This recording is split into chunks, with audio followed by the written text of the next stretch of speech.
औज़ुबिल्लाहिमिनश्शैतानिर्रजीम बिस्मिल्लाहिर्रहमानिर्रहीम। दोस्तों अस्सलाम वालेकुम। अशरफ आसमी एडवोकेट आपकी खिदमत में हाज़िर है। दोस्तों, अल्लाह पाक से दुआ है कि अल्लाह पाक हमें आसानियाँ तकसीम करने वाला बनाए। अल्लाह पाक हमें रिज़्क़े हराम से बचाए। अल्लाह पाक हमें ऐसा इंसान बना दे कि हम अल्लाह पाक को पसंद आ जाएं। दोस्तों, आज का जो टॉपिक है वो बड़ा ही अहम है। इस टॉपिक को शुरू करने से पहले आपको हज़रत इकबाल का एक शेर सुनाता हूँ कि आगाज़े नौ से डरना, तर्ज़े कोहन पे अड़ना, मंजिल यही कठिन है कौमों की ज़िंदगी में।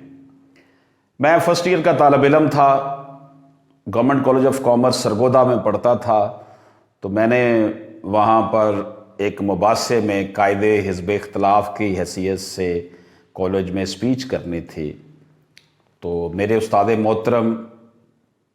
मोहतरम जनाब प्रोफेसर ग़ुलाम जिलानी असगर साहब, जो गवर्नमेंट कॉलेज सरगोदा के प्रिंसिपल रहे, डायरेक्टर कॉलेजेस रहे, बहुत बड़ी इल्मी शख्सियत, बहुत अजीम इंसान थे। तो मैंने उनसे मुलाकात मेरी होती रहती थी। तो मैंने उन्हें कहा जी मुझे कोई शेर लिख दें, मैंने ये वहाँ मुबासा हो रहा है अपने कॉलेज में पढ़ना है। तो उन्होंने कहा अच्छा ये लिखो भाई। ये शेर उन्होंने मुझे कहा था कि आगाज़े नौ से डरना, तर्ज़े कोहन पे अड़ना, मंजिल यही कठिन है कौमों की ज़िंदगी में। कि जब भी कोई तब्दीली आती है, कोई चेंज आती है, कोई बेहतरी की तरफ कदम उठाते हैं तो उसमें कुछ मसाइल पैदा होते हैं। वो ऐसा लगता है कि जैसे ये पता नहीं क्या हो रहा है। तो दोस्तों, केपीकी में, पंजाब में, सिंध में अमेंडमेंट्स की जा रही हैं सिविल प्रोसीजर कोड में। ये अमेंडमेंट्स जो हैं उस 125 साल पुराना जो सीपीसी हम चला रहे हैं उसके अंदर एक स्ट्रक्चरल चेंज की जा रही है। तो इस हवाले से वकला तंजीमें जो हैं वो स्ट्राइक भी कर रही हैं। हालांकि मैं समझता हूँ कि इस बात को समझने की ज़रूरत है। बहुत अच्छा होता है कि हमारे जो हाई कोर्ट जो है, लाहौर हाई कोर्ट, जो पूरा एडमिनिस्ट्रेटिव कंट्रोल है पंजाब की अदलिया का जिसके पास, वो तमाम बार एसोसिएशंस के नुमाइंदों का एक इजलास बना लेती और वहाँ पर उनको ब्रीफ कर देती और उनसे कहती कि हमें तावन करें। डायरेक्ट लाकर अगर कोई चीज़ इम्पोज की जाती है और वक्ती तौर पर उसकी समझ नहीं आती तो फिर उसके ख़िलाफ़ इर्ताश पैदा होता है। वैसे भी इलेक्शन का दिन है, बार कौंसिल के इलेक्शन हो रहे हैं, इसलिए बार कौंसिल जो है वो बार बार कॉल स्ट्राइक की देती है कि जनाब ये क्या निज़ाम आ गया। तो दोस्तों, मैं आपकी खिदमत में ये अर्ज़ कर रहा हूँ कि ये सिर्फ सिंपल सा काम है और बहुत स्ट्रक्चरल चेंज कर दी गई है। जो लोग इसलिए अदालतों में नहीं आते थे कि यहाँ पे सालों साल केस चलने हैं, उसका अब ख़ात्मा होगा। जो झूठे केस दायर कर दिए जाते थे और वो साला साल चलते थे, उसका भी अब ख़ात्मा होगा। जो किसी को तंग करने के लिए वैसे ही दायर कर दिए जाते थे, उसका भी ख़ात्मा होगा। और वकला के अंदर जो टाउट या ऐसे जो वकील नहीं हैं, वो वकीलों के रूप में यूनिफॉर्म पहनकर वकील बने हुए थे और वो केसेस फाइल कर देते थे, तो लोगों को जो है ना वो झूठी तसल्लियाँ दिए रखते थे। उसमें भी काफ़ी हद तक कमी आ जाएगी। मैं ये नहीं कहता कि 100% निज़ाम चेंज हो जाएगा, लेकिन ये एक इब्तदा है बहुत बड़ी। इसमें अब क्या होना है जनाब, बड़ा आसान सा काम है, कोई मुश्किल नहीं है, लेकिन ऐसे समझ लिया गया है कि पता नहीं क्या होगा, हम अदालतों के चक्कर ही लगाते रहेंगे। केस पहले जब मार्क होता है तो सीनियर सिविल जज साहब के पास जाता है और वो फिर अदालत में भेजता था। अब यह है कि एडमिनिस्ट्रेटिव जज अलहदा बना दिए गए हैं और ट्रायल जज अलहदा बना दिए गए हैं। एडमिनिस्ट्रेटिव जज जो है वो प्री ट्रायल प्रोसीडिंग करेगा। प्री ट्रायल प्रोसीडिंग क्या होगी कि जनाब जब हम केस फाइल करेंगे तो एडमिनिस्ट्रेटिव जज के पास सीनियर सिविल जज भेज देगा हम ऑफिस में जमा कराते हैं ना, सीनियर सिविल जज की टेबल पे जाते हैं, वो मार्क कर देता है, वो मार्क करके एडमिनिस्ट्रेटिव जज को भेजेगा। अब एडमिनिस्ट्रेटिव जज ने क्या करना है, एडमिनिस्ट्रेटिव जज साहब ने उस केस को की प्री ट्रायल प्रोसीडिंग करनी है। उसमें जनाब क्या क्या होना है, उसमें उन्होंने जनाब नोटिस करवाने हैं। नोटिस जो होंगे उसमें SMS का भी रखा गया है, और साथ जो होगा सिलसिला इसका कि जनाब जिसने नोटिस वसूल किया उसकी तस्वीर उतार के ले आया जाए। तो ये इससे जो है ना वो नोटिस जब वो करवा देगा एडमिनिस्ट्रेटिव जज, तो जो दूसरी पार्टीज पेश हो जाएंगी, ठीक है, अगर नहीं पेश होती तो उनको फारिग कर दिया जाएगा और केस जो है वो जवाब में चला जाएगा। जब जवाब जमा करवा दिया जाएगा, जवाब जमा करवाने के बाद फिर देखा जाएगा कि जनाब अब इसमें जो इशू जो है क्या मसाइल क्या पेश हो रहे हैं, इशू फ्रेम करके प्री ट्रायल कार्रवाई मुकम्मल कर ली जाएगी। केस फाइल किया, नोटिस हुए, उसके बाद जज साहब क्या करेंगे, उसकी रिटर्न स्टेटमेंट मांगेंगे। रिटर्न स्टेटमेंट मांगने के बाद जब मुकम्मल हो जाएगा प्रोसेस, तो वो जो फाइल होगी वो अब एक ट्रायल कोर्ट के पास चली जाएगी। यानी कि प्री ट्रायल प्रोसीडिंग के लिए जज साहब अलहदा होंगे और ट्रायल के लिए जो शहादत से शुरू होगा, गवाहियों से शुरू होगा, उसके जज साहब अलहदा होंगे। तो ये एक बहुत ही आप समझ लें कि फोकस कर दिया गया है चीज़ों को। इसलिए मैं समझता हूं कि अगर ये सिलसिला हमारा इसकी इंप्लीमेंटेशन हो जाती है तो इंशाअल्लाह ताला जो केस 10 साल 15 साल में चलता है वो 6 माह में उसका फैसला हो जाएगा। इसलिए अब आप देखें, मैं ये अवामुल नास को भी ये बात समझा रहा हूं, जो लिटिगेंट्स हैं उनको भी बात समझा रहा हूं कि आपका भी काम बड़ा आसान हो रहा है और वकला के लिए भी बड़ी आसानी है कि जितनी तेजी से काम चलेगा, जितनी जल्दी से फैसले होंगे, लोगों का अदालतों पे एतबार बढ़ेगा, लोग ज्यादा केसेस जो हैं वकला के पास लेकर आएंगे, तो वकला का स्पीड बढ़ जाएगी। अब मिसाल के तौर पर वकील ने एक दफा फीस ले ली है केस की, अगर वो 20 साल चलता है वो तो मारा जाएगा बेचारा। तो अगर वही केस 6 माह में खत्म हो जाता है तो वकील साहब को फायदा नहीं कि उन्होंने केस की फीस ली थी, वो 6 माह में उन्होंने उसको पूरा कर दिया, जान छोड़ गई, वरना वो लगाते रहे, लेट होता गया और लैक ऑफ इंटरेस्ट पैदा हो जाता है जब बहुत ज़्यादा लंबा जो है वो केस हो जाता है। तो इसमें वकला को भी फायदा है और क्लाइंट्स को ये फायदा है कि उन्हें पता होगा कि जल्दी काम हमारा निपट रहा है। अब क्लाइंट जो है वो ये समझता है कि वकला लेट कर रहे हैं, क्लाइंट ये समझता है कि जजेस सही नहीं है, वो जजेस को कहते हैं जी जजेस बिक गए हैं। हालांकि ये सिस्टम में खराबी है, इस सिस्टम को इंप्रूव करने की कोशिश की गई है, इसमें भी कबाहतें हो सकती हैं, लेकिन बहरहाल बहुत बेहतर जो है इसे करने की कोशिश की गई है। तो जब कोर्ट जल्दी फैसला करेगी, वकील साहब का काम जल्दी मुकम्मल हो जाएगा, तो क्या होगा, क्लाइंट का इस सिस्टम के ऊपर, लिटिगेंट का इस सिस्टम के ऊपर इतबार आएगा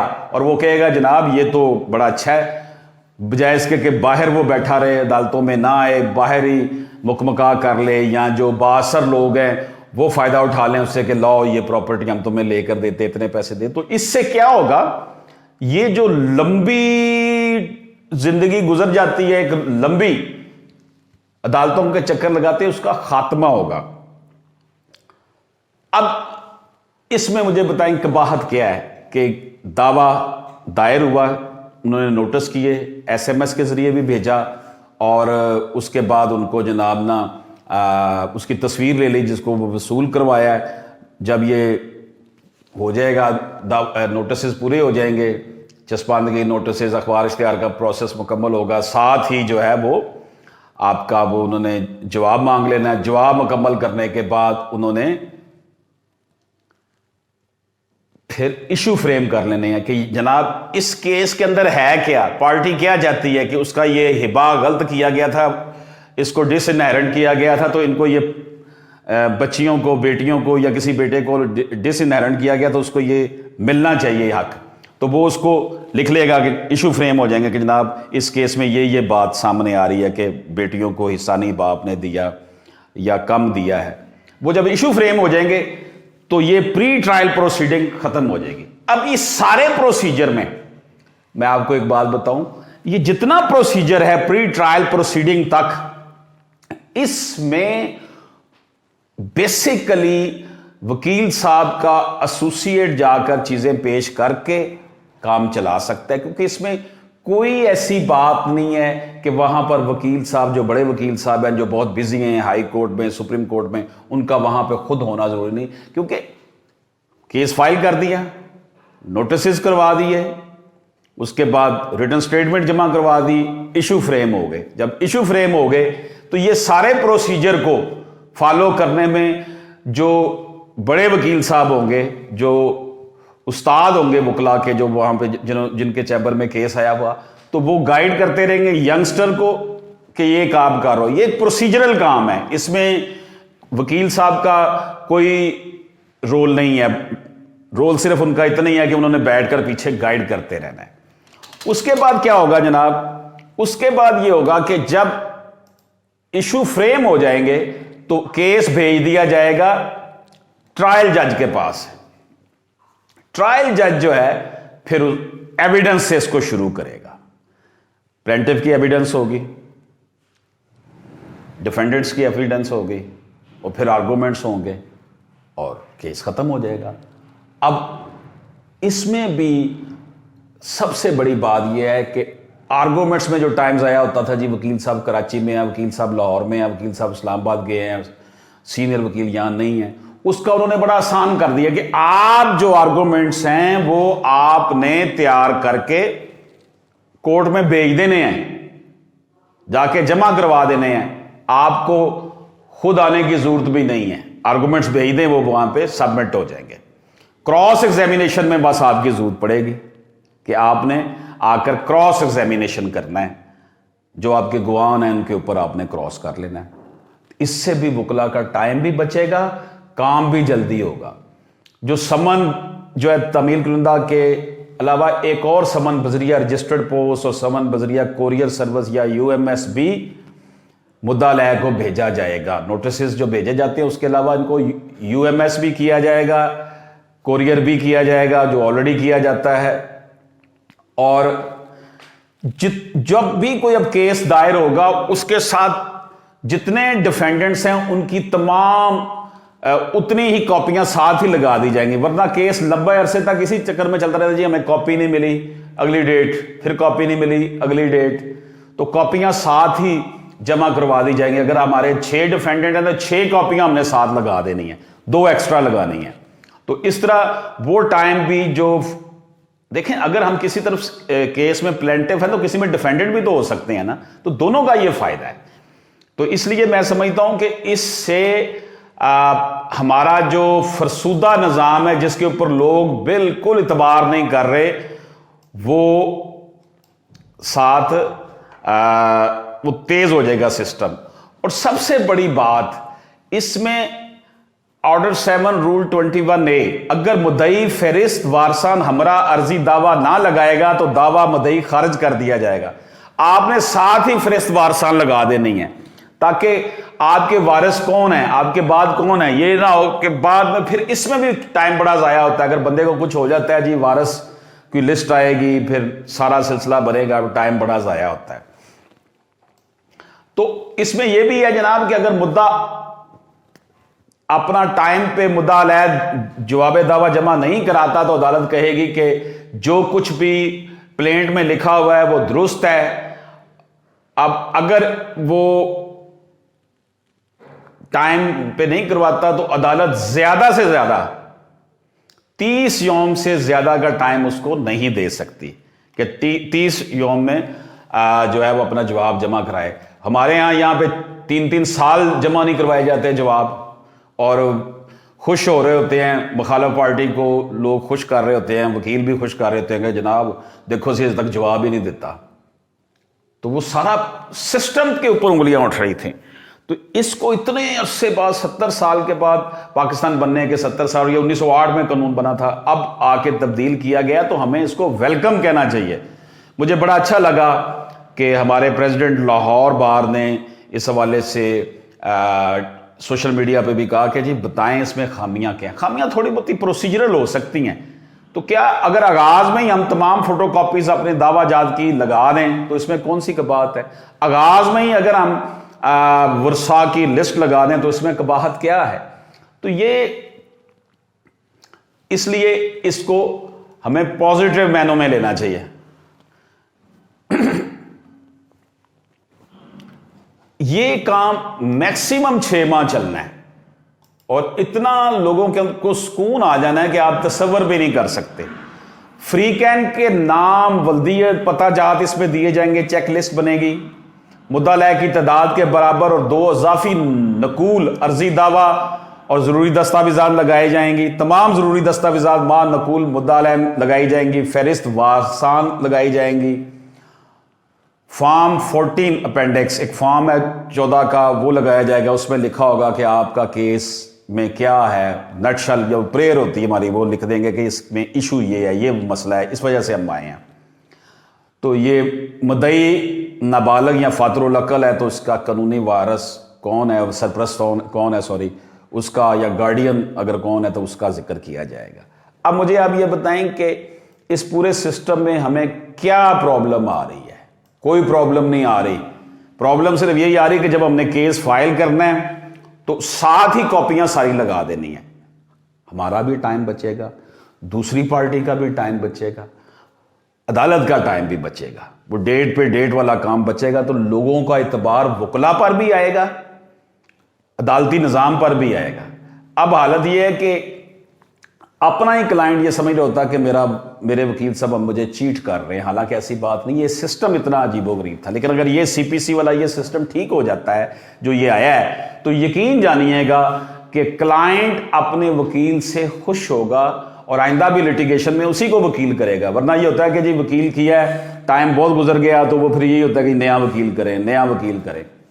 और वकला जो हैं आम तौर पर, मैं सबकी बात नहीं कर रहा, जब वो केस इतना लटक जाता है, कंट्रोल में नहीं रहता, क्योंकि सिस्टम इतना बुरा, जज विक गया है जी, अपने क्लाइंट को मुतमन, क्लाइंट को जो है ना इंस्टिगेट किया जाता है, टेंशन दी जाती है, इस तरह दोनों तरफ से। तो मैं समझता हूं कि हमने इस दुनिया में सारी जिंदगी नहीं बैठे रहना। मेरे वो वकील भाई जो मेरी ये बातें सुन रहे हैं वो नाराज ना हो। मैं अपने रब को मैंने जान देनी है। हमें चाहिए कि हम इस सिस्टम को तेज करें, फास्ट करें। जितना ये सिस्टम फास्ट हो जाएगा, हमें काम भी ज्यादा मिलेगा, लोगों का इस सिस्टम पर यकीन उनको आएगा, पाकिस्तान में लिटिगेशन कम हो जाएगी। तो दोस्तों, ये कुछ गुजारिशात थी जो मैंने आपकी खिदमत में पेश की, जो न्यू अमेंडमेंट्स 2020 आई हैं उस हवाले से।